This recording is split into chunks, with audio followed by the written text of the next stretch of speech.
All seated for the next segment of the program this morning. We'll be looking at the topic preventing sexual and child abuse. Of course, we want a society that is free from abuse of our children and sexual abuse also, because we want our children to enjoy their childhood and at the end of the day become sane citizens of our country. So that's why we will be talking about it this morning. I mean, this topic, we cannot talk about it enough until this menace is actually being reduced to the barest minimum. And that's why we always sit here and advocate and see how we can reduce it, because it's not just happening in a particular clan, it's all over the country now. It happens within the family, it happens at school and different places. So we need to address this, and we need to look at some of the things that has actually caused the high rate of sexual and child abuse in our society, and possibly we can also provide solution to the problem. All right, this morning we have our guests. We have like 3 guests seated right here to talk on this topic. We have Honorable Ambassador Collins Orji. He is representing Anambra Federal Constituency Children's Parliament in Abuja. Glad to have you on the show this morning. Yeah, go ahead. Okay. Yeah. So today we'll be talking about the topic. All right, we'll get back to that. We also have Right Honorable Victory Ekunife, Speaker, Children's Parliament, Anambra State. Glad to have you. Thank you. And we have Right Honorable Faustina Mary Okoye, former Speaker, Children's Parliament, Anambra State. Thank you very much, Anambra. As you can see, I'm surrounded with honorables right here in the studio this morning. So Honorable the Mazen Star. Oh, okay, I can also be Honorable Chidima. Okay, so my name is Honorable Chidima Oranwa. Thank you so much for being part of the show. Okay, quickly, let's start with the topic, preventing sexual and child abuse. Of course, like I said earlier, that we need to, before we get to talking about solution, we need to nip the problem, know where the problem started, know the root of the problem. I know this has been happening for a long time, but now it seems that is on the increase. Now, let's look at some of the factors that has made this to be, seen every day in every society, everywhere. Every organization, even in schools, we hear stories where teachers rape their students. Even at home, we see where uncles rape their nephews or all that, and even fathers and elder brothers. So it's in every institution. So what do you think are the factors responsible for this increase in sexual and child abuse? Okay, the first factor I think we should be handling here is, number 1 is negligence. Okay. Number 2 is lack of awareness on these issues happening in society. And when we're talking about the society, we are the society. You get, most people be like, the society is this, the society is that, forgetting that we make up the society and we are the society. Now, when there is lack of awareness on the effects of child abuse and sexual abuse, it is a factor why it's still existing. Because assuming we have been talking on this for quite some time now, telling people the adverse effect, this is the effect once this is done, this is the effect, the trauma it has on children. I don't think it will be into existence as it is right now.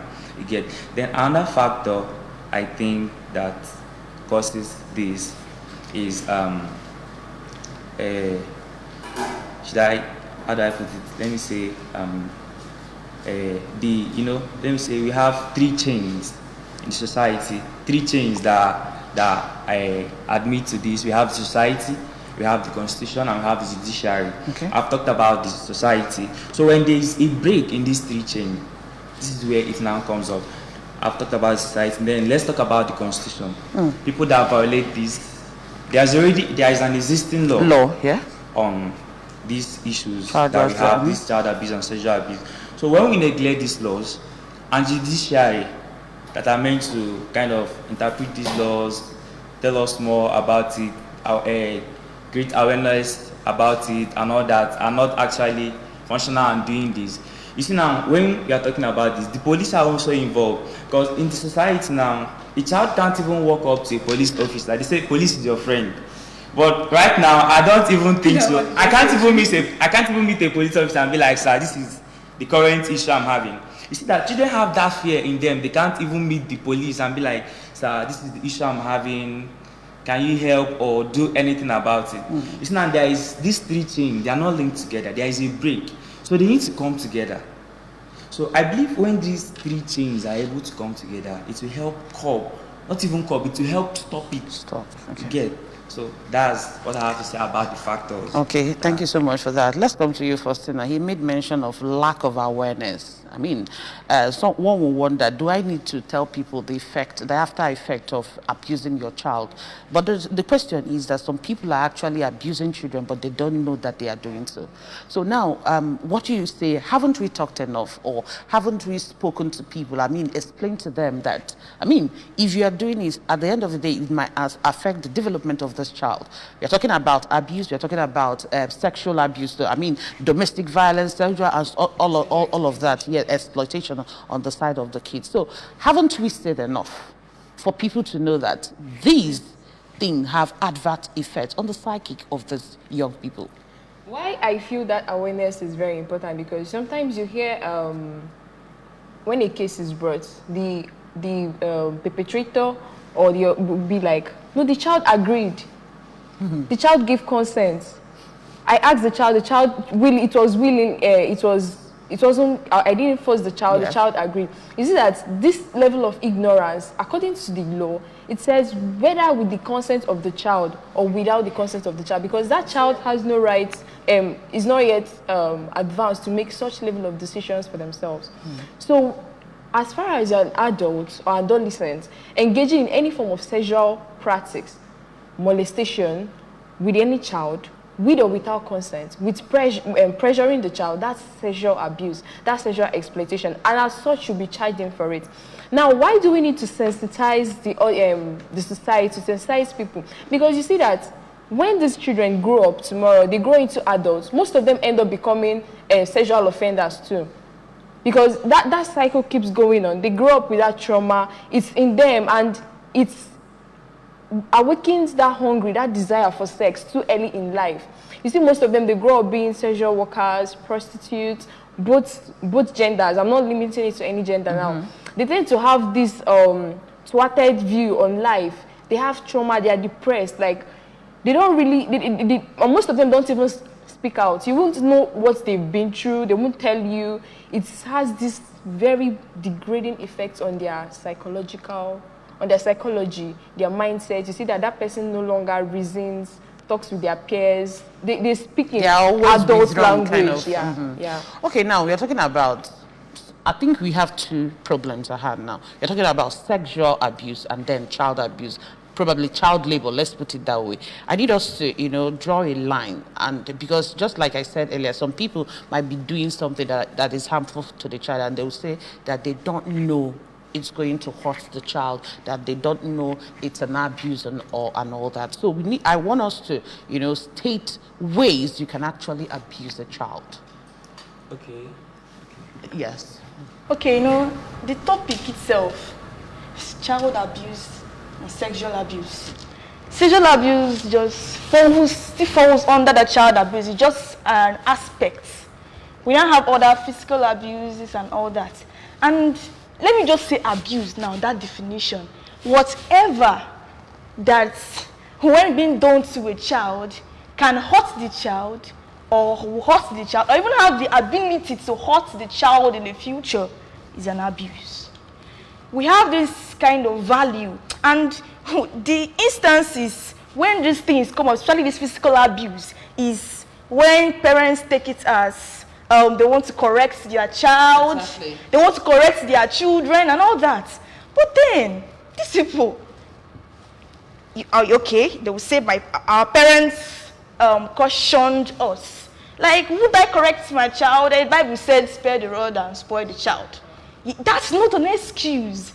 Where the Bible cited that, they don't tell you to beat up your child. Okay, there was a case that this lady, okay, she's not even the biological parent. She brought the child and she beat this child. Why? Because the baby, her baby he was carrying fell off fell off his hands. And she beat him up using a cane, using a pistol. Like, and the way she was questioned, she said it was the work of the devil. Always. That's what they Actually, it was the work of the devil. Whatever that is being done to a child and is capable of inflicting injury of any sort, whether physical injuries or emotional injuries, is called an abuse. Okay. Very simple. So if a parent is so, but the thing is that most of these cases don't even arise with biological parents and their children. Most of them are all these, I want to help my sister's family. Kind of guardians. Just, you're a guardian, your own child is a princess. And that of another is a slave. But we are talking about, this platform, Children's Parliament.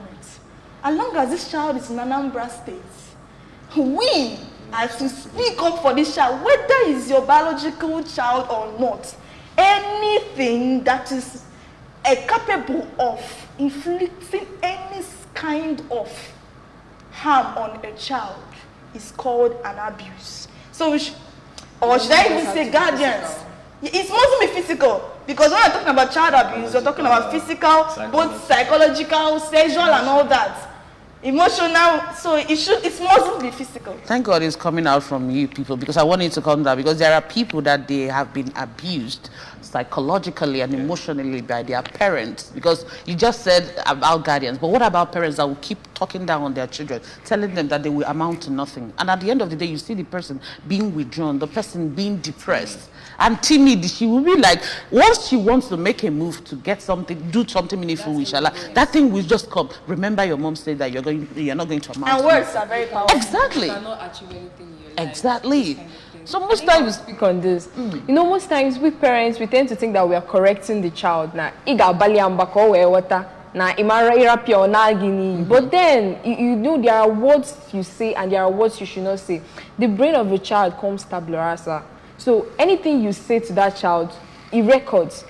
2, 3 years, 20 years, 15 years to come, you see that child will still remember what you said to him or her at those times. I can still remember the words my dad and my mom do tell me when I was growing up. So you see, the amount of, the kind of words you leave for these children, they matter. Not just the psychological effects. It helps them to train their own kids. Like knowing this now, you I can't give what you don't have. Exactly. I can't grow up tomorrow and come telling my child, my daughter or my son that you are so useless. Those kind of words, they are very impactful, because when that child goes in, the child might feel, even as a teenager, because it happens mostly to 13, those people that that juvenile delinquents, the parents feel that they can't control the child, stuff like that. So you keep telling the child these things, you are useless, you're not useful, you keep everything you keep doing, keep getting wrong, you always keep, negative words. These negative words has an impact on that child. Yes, the child might form tough on the outside and you feel like Nina agree or there, but then... And then again, we still have issues whereby parents have their favorite kids. Exactly. And the people that Favoritism. they feel that they don't like. See, the thing here is, our values are decadent right now. Because back then, they used to say in Igbo, "Nwa bu nwa ora." You get. So now, then, okay, let's take it back to then. When nwa is nwa ora, your child is Our Our child, yeah. You get. Her child is Our our child. child. I don't think it still exists now. You get. So when in this situation, we still tend to do that. This is my favorite child. This is my favorite child. It still leads back to what Faustina is trying to say. In the sense that if Victor should have, let me use her as a specimen here. If she should have 2 children, and we still have that mindset that unwa bu unwara, that mentality of saying this is my favorite child and this is not my favorite child will not be in existence. Do you understand where I'm heading to? So if we can still bring back that value, that unwa bu unwara, I think it will help dissolve this issue of... I think everybody's This is- minding their own business. Right Exactly, Yeah, exactly, that's because of the exactly. kind of society we have. Because when we are doing nwa bu nwa, that is how we start, encouraging all this sexual abuse. Nwa bu nwa, anyway, kepoba, rap nwa gi with your neighbor. at the end of the day, when you That come was back, what you he molested told and all advice. that. Very You false, understand? yes, So yes. I think with the current situation right now in the society, can so to say, mana can Yes. let the values, everything, because some of these kids, they are not being well trained by their parents just because maybe they are so busy. The parents are so busy. At the end of the day, he had some kids with them at school. Yes, You know, yes. they learn from the kids. Maybe The some of them were media house too. help. They learn from, and then social media, TV is there. the television. Phones. Most You kids know? now in primary school have. They have phones because the parents will always say, I'm not around always, so I need to give them phones so that I can communicate and all that. Is fast advancing. Yes. And the truth is that so many people, so many pupils and students and teenagers still have to go through the internet for them to get research some of the homework or Exactly, assignments that are yes, given yeah. to them. So you can't rule it out. So they will still have to visit the internet. But the problem is, how do we reduce this? Now, you are a representative from Anambra, right? Representing Anambra Federal Constituency, Children's Parliament. You talked about earlier your first submission about the disjointer between the society, the government, and the judiciary. Now, you say if they can come together, to some extent, we can reduce this abuse, whether sexual or any kind of abuse on children. Now, what are you doing as part of this parliament to see that this is reduced or curbed? Just let me use your word, you said curbed. Because we know that we have a law, the Child Rights Act. We Yes, have a yes, law. yes. So what are you doing to see that these stakeholders or the actors should come together and see how we can curb this? First is the courtesy visits to each and every one of them, like the judiciary, visiting them and telling them the current issues. Okay, I'll use the issue at Oba. You know the issue at Oba, Yeah. where the woman, Husband and The husband and wife, we are yeah? involved in Sexual sexual exploitation. So in these cases, we bring them. Once it's been addressed, first the commission has apprehended them. They have been convicted. You get, so it doesn't just end up in convicting them. We push it down to the court. Pushing it down to the court and punishing these people is the first step. Because if it ends up that we just convict these people and they find their way out, it dies like that, it's not helping. It doesn't stop anything. But if you check most of these cases, they are convicted, they are to pay, they are not being sued. So we think suing these people now will be an eye-opener to those who are to do or those who are already thinking on participating in such acts. Do you understand? The another way we are seeing to that is this awareness that we're already creating here right now. We believe more when people are watching, they're hearing us talk on this. The funny part is most of them don't even know that there is this book called CRL, that's the Child Right Act. The Child Right Act. You get, in 1898, the United Nations, they had a convention, and they said that while dealing with a child, the interest of the child should be the primary. Do you get? So now, when we are dealing with children, the interest of the child should be the primary need, primary focus. So we now talk of this CRL. Most people don't even know about it. They don't even know that if you add Section 34 of it, if you abuse a child sexually, it's life imprisonment. They don't even know about that, and that's what we are doing here. If you take this VAP law, let me show them the VAP law. If you still take this VAP law, if you read from Section 1 to Section 2, it still talks about the same thing, life imprisonment. So we are here we're already creating that awareness, and that is why we still want to work more with the media to create more awareness and tell them, see, if you rape a child, it's life imprisonment, and it's not negotiable because it's already existing in the law. And not just to tell them, It's already existing in the law. Follow it up. And we are following it up. To make sure strictly. that these things are put in place. So when we have these laws, when they are being convicted, we sue them and we make sure that we meet up with what is inside this book. Then another thing is seeing to it that, I won't say that police is your friend, seeing to it that they become a child friend. child-friendly. enforcement agency. You get. So I think these ones now are the basic ones. This is how we are trying to bring it to the people that this is how we want it to be. Oh, this is how it will help. Let the people know about us actually happening in society, how we are actually trying to curb it. Because we can't be going from house to house to tell people, still, if you rape a child, it's life imprisonment. So we need the media. Okay. We need the media. So the media, we create awareness, then the judiciary implementation of these already existing laws.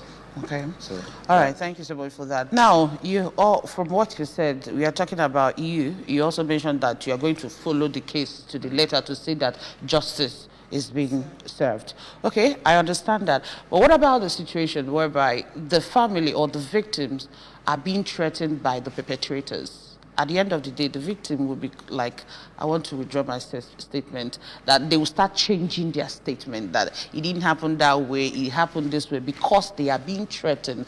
Probably these people are more powerful than them, because most time we notice that the things happen, maybe where someone that is wealthier be the actual perpetrator of that evil, and then the person that evil is being meted upon is just a pauper, maybe a street child or something like that. The parents are agreeing to Exactly. So at the end of the day, they will tell you that they want to settle out of court. Yeah. What happens in that particular case? The thing is, Because you cannot force a horse to drink the water. you can force the horse. You can just take him to, because you're not forcing it. Now, you want to help the person. But what about when the family will say that, yes, it didn't happen. Like, it happened, but like they will want to paint the story. I'm twisting. Yes, I'm twisting. So what happens in that? This is where family courts comes in, because family courts are specially made for this kind of issues, anything that has to deal with children. So when the child, all you have to, if you go to a normal court, it will really, when this kind of thing, you have lawyers, we have legal practitioners who are very much experienced in this kind of matters. So, and besides, at the family court, the child doesn't need to be there when the victim, the perpetrator, they don't stay, they are not there together, and the child doesn't really have that. There is no this fear of seeing people judging him or her for whatever he or she went through, because it's just the child, the parents, the legal practitioner. Like, that's the setting of the family court. So it's very, you see that it's following that that quote from the United Nations: the best interest of the child is of paramount consideration, considering the dignity of the child. So you see that there will be no way for the perpetrator to threaten that child. I'm talking about, okay, let's forget the child. What about the parent? The parents. I think this is where Maybe parents, offering them a huge sum of money. this is where we call the parents to be wise. Okay. To be wise, because you're considering the future of your child. Don't look at just today. It's true, that money might be huge and can settle a huge solve a huge problem in your life, change your life for the better, but then you've destroyed the future of your child. And they say train a child today. If it's a lady, you're training a nation. If it's a man, an individual. But still, the training you give to a child today is the training the child will give to everyone, the children he or she begets, and then people around him. So why would you mar the future of your child? I mean, you carried that child for 9 good months. You are the parents of that child, to provide for that child, to help that child become a better person. And yet here you are destroying the future of that child because of your mere financial gains or temporary gain. I mean, it's not right. So this is why we're sensitizing the parents. We're not just telling the society. The society is me and you. The society is our parents, our moms, our dads, especially our moms. Our moms too, they're not helping sometimes. That kind of thing. And you see that fathers, I don't think a father would sit back and let another man destroy the reputation of the daughter. Far back, let's go back, like, to our values. There's something you say, when you taint the image of a child, a daughter, you are tainting the image of the father. Fathers take it seriously. But we've actually seen cases where fathers rape their own Exactly. children. So what is happening to our value system? I don't think I've heard where mothers rape their boys. The boys don't speak up. That's why. Okay. Most times, abuse. When I'm saying abuse, we think it's just the girl child. Boys are also abused. But it's not, it's as if we don't know about it because it's rare, or people, most times they don't speak about it and they feel like it's nothing. Like, boys too are children, it's not just girls. So you see that this kind of things happen. Sometimes in schools. That's why when you put your child in school, even if it's in a boarding house, when the child comes back, have a heart-to-heart talk. I think when parents start communicating with their children, like, you get to know your child's fears. Most children don't talk to their parents anymore. I'm sorry to say this. Most children derive security. They get security. They feel safer in their friends, in their peers, and their parents. And this is not proper. Because how do you address this kind of issues? How will your child open up to you if he or she has been abused? You see, it doesn't happen. The child might go to a friend who would advise him or her wrongly. Let's say a girl child that was raped and then goes to a friend. Maybe if the child takes in, they go to abort pregnancy, which could end up destroying the life of the child, the future child, destroying the life of the girl herself because she's too young. And then, even if eventually she does that successfully, she could destroy her internal organs. So you see, these things are things we don't know. We've had cases of children getting raped. They'll be bleeding. Their parents don't even know. Sometimes you'll be in schools that these kind of things are found out. So what is now the function? What role do our parents play now? I think our parents should ponder on this. That's why we are sensitizing on this aggressively. We're talking to everybody, schools, churches, our women, our moms, everyone, market, everyone. Unwa bunwara, yes. But then don't abuse that unwa bunwara. Unwa bunwara simply means when you see something that is not going right, you as an adult, you speak up. Yes, because I think the betterment of that child is the betterment of everybody. All right, thank you so much. Let's come back to you, Victory, Honorable Victory. Talking about, she made mention of some boy child being abused, but you see them, they won't talk about it. I've even heard a story of grown men that will even be telling you what happened to them when they were smaller, but they didn't open up there, they didn't tell anybody. Some people were, the first intercourse they have were with their house help or their aunties, or maybe some of their neighbors, all those big aunties then, and they will not tell their mother, they will not tell their parents, probably because there is this, there is no relationship between them. That bonding is not there between the children and the parents. Most times, children, just like she rightly pointed out, that they prefer talking to their friends. They even prefer going to school, talking to their teachers, as the case may be, because I've seen a situation whereby something was happening to a child. It took the mother to go to the school and ask the teacher, did my child tell you anything? It was the teacher that was actually telling the parents everything that happened to the child and everything that has been happening to him.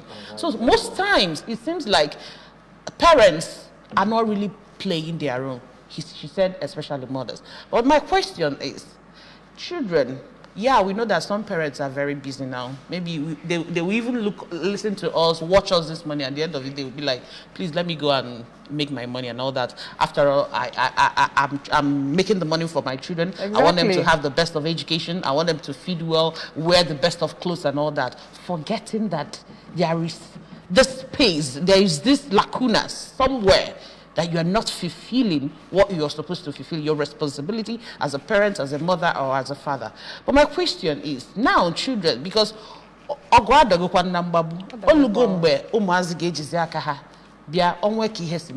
speak out. But the uncle and it keep happening over and over, not just once. Just like she said, some people have committed abortion over and over again, but they didn't tell anybody just because of that fear. So how do we now, of course you are head of the children's parliament, how do we now, help these children, build them or train them or teach them that if so and so happens to you, speak out so that you will be helped. If your parents are not there to help you, speak out, talk to your teacher, talk to your maybe church teacher, the person teaching you Sunday school in church, talk to your neighbor, anybody you can trust, so that the person, because most times some people can even talk to their parents that uncle so did this to me. It's a family matter. Close your mouth. That kind of thing. Exactly. So how have you been helping these children or teaching them that it's better for them to speak out when such things happen to them? Okay, I think the very first thing here is this. Most children don't speak out at all. With reasons that, this sex education is not something that is discussed openly. So they feel so shy to, start telling some, especially when she talked about our mothers. The reason why children no longer open up to their parents, like for everything, when we not cite this very one, this one is very rare because the mother, if she wants them to open up on this issue, she should first of all teach them. She should say about these things to them first. And when things like this happen, they will come back to her. Okay, now those that are afraid, he said that if I do so thing, that he's going to do this one, he's going to do the other one. Okay. That's because these perpetrators have not been dealt with. It happens in schools. Like, these cases are if you call a teacher, she's in a better position to tell you more cases.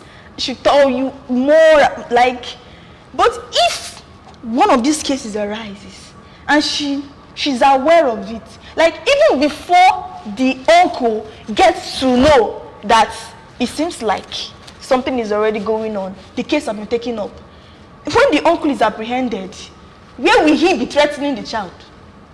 Earlier on, you spoke about, okay, what if parents are the ones that are now saying they want to withdraw? They want to withdraw can only come when this case is lingering. When they are, she's still, like this case he brought up, still under investigation is still going on. Which other investigation is going on? Which other investigation? She admitted to the crime. Which other investigation? But when we allow these perpetrators remain in, okay, it's happened. Yes, the case is all over. Yes, they've not been arrested. That's the time that they will go on to threaten. Or they said, okay, the person is just under police custody. Before you know it, they settle one or two and the person is out. And they are saying, if you tell anybody. Okay, some persons will even tell them why doing the acts. Right at that exactly. If you tell anybody, I'm going to kill you, I'm going to do this. But then it's to tell children the effects of these things on them. Cite instances. All these men that are already grown up, that are already telling us what they went through when they were kids. We can invite one of they go on, just go on social media. Some of them use their pages, they open pages and use them to tell all these kinds of stories. If the media like this, okay, can invite one of them, and the person is standing as, should I call this one a testimony? Like that I went through this when I was a kid. The person that inflicted this on me told me if I do this, he was going to kill me and all that. I kept quiet and look at what it resulted to. If these children can know these things, they'll compare and contrast. Look at what will happen to me if I don't speak up for this. There was a case, this small boy, after being sexually abused, whatever that enters his mouth comes out of his body instantly. And this one, he couldn't even keep it to himself because he was already seeing the harm it was causing him. But most of these cases not actually come up with this effect. There are many others that might not show up immediately. Mm-hmm. So these people can now come and say, okay, look at, I was once in your shoes. I was once in this shoe. I didn't tell anybody, and because definitely there are effects. Okay. These things Okay. Can we quickly talk about some of the effects? Because not just saying there are effects. Yes, that's what I said. One. Okay. That's when because when we're talking about sexual harassment or sexual whatever, it's not just that a person is having intercourse. Like, see, sexual abuse, according to the law, the definition. The VAP law broke it down very well. Penetrating any opening in the body of a child. Can I say something? I think something is missing. Yeah. Your question was kind of based on how we let these children open up and Yes, say that. encourage them to speak out So when they are that's- being abused. This is where we now come in as the children's parliament, because bringing them closer to us. It's not just us being there that we are here. We are the voice of the voiceless. Them being threatened, they're already voiceless, so we are their voice. You get? So I believe being closer to these children. That's why we have parliament at the local government, the state. We and have child rights club in we schools. have all those in schools. So we believe if they are able to get close to us through these people, since they can't speak up, we be their voice, Okay. and we'll be able to speak up. And also, for we are them. working towards, we are very happy, we thank the Anambra State government for the Inter-State Sexual Assault Referral Center at Enugu. Okay, And we are that's- looking forward at having similar units, similar smaller units like this in schools. Now, what do I mean? I mean, in schools, we have counselors, a counseling unit where children can feel free to talk about this kind of things, like talk about any form of abuse, so that even if they can't say it at home, because we know, we thank God for our teachers. We thank teachers. Teaching is a noble profession. That's what they are trained to do. Teachers are Yeah. beautiful. So when the parents, peradventure the child can't open up at home or feel scared to talk about it, probably because the perpetrator might even be in that house monitoring the child. At least when the child goes to school, the child can say this in school. And when we have these counseling units, they can take it up. They present these cases to the right organization, the social welfare officers. They take it up at the state level. You see that person at home can no longer limit that child from the testimony. So these are one of the things we are working towards. And then not just that, sensitization through the Ministry of Education, Ministry of Health. We plan to go deep into schools, delve deeper into the minds of these children, their hearts.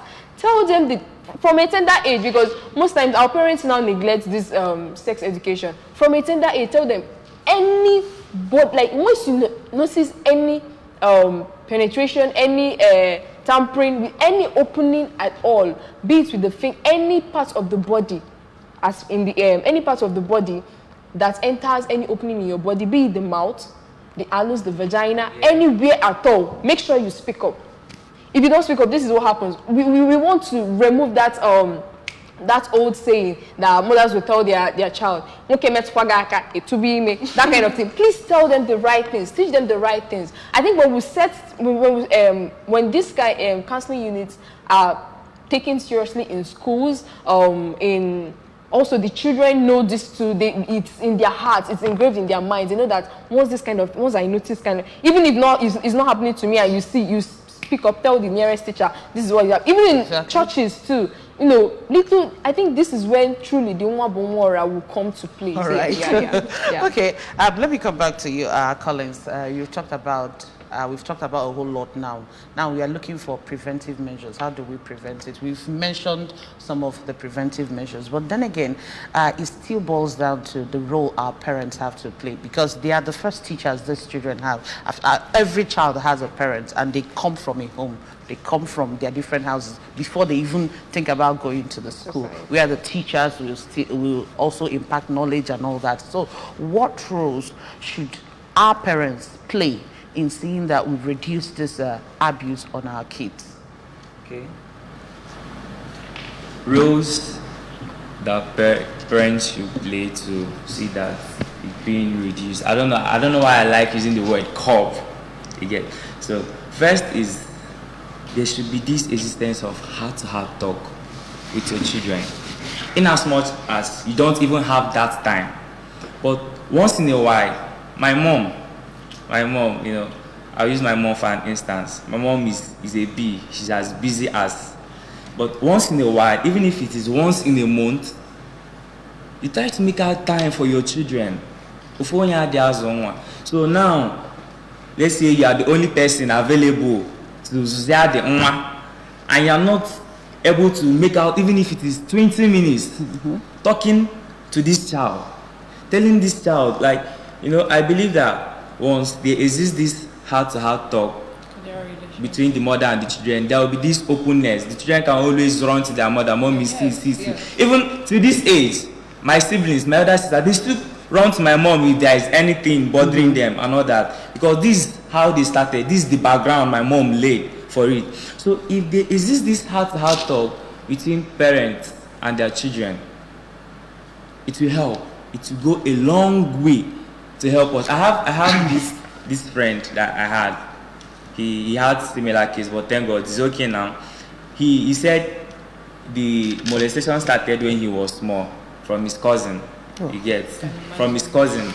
That's when he started, from primary school till he entered secondary school and he started battling with it and all that. You get, he said his mom doesn't make out time for him, even when he tends to be like, "Mommy, I want us to discuss." Mom will be like, "When I come back, we talk about it." Coming back, he's already sleeping. The woman will wake up early in the morning and go to work. This is how she does it.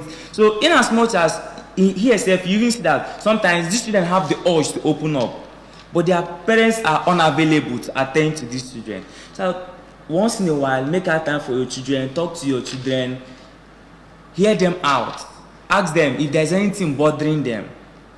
Hearing them out will go a very long way. It will go a very long way in seeing to these things. Okay, so we are talking about restoring that cordial kind of relationship between the parents and their not children. Not just the mother. The parents now, yeah, parents, the father, yes, everyone that is involved in the training of the child, actually. Okay, just like we are rounding up, let me come back to you, Faustina.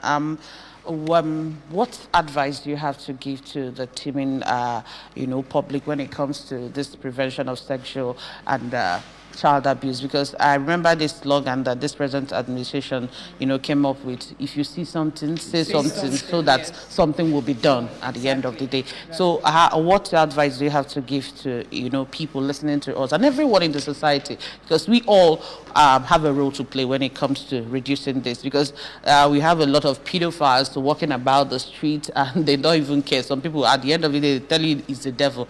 I mean, whether the devil, wake them up and tell them, "Oh yeah, I do it." Yeah. So, what's your advice to people? Ndi Anambra, ifu ikwo, maọbụ nwa gị maọbụrụ nwa gị.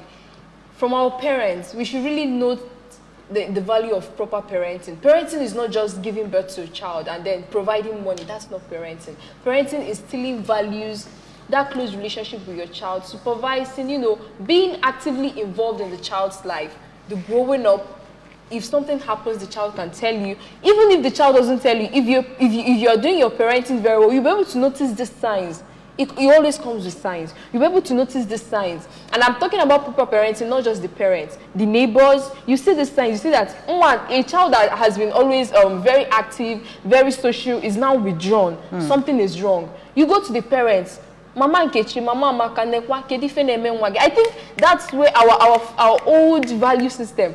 People will ask. People will start asking. Those